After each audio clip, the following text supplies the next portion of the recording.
Hello there, Jay from JSFILMZ here, and what I'm going to do right now is show you guys the little zoom test I did earlier with the Parrot Anafi.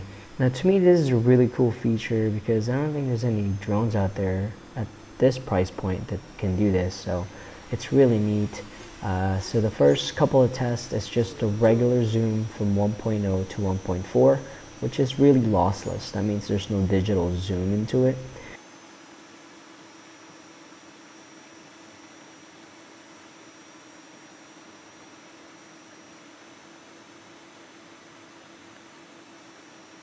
But once you turn on a digital zoom version or digital zoom option in the menu, you're going to be able to zoom in up to 3 times.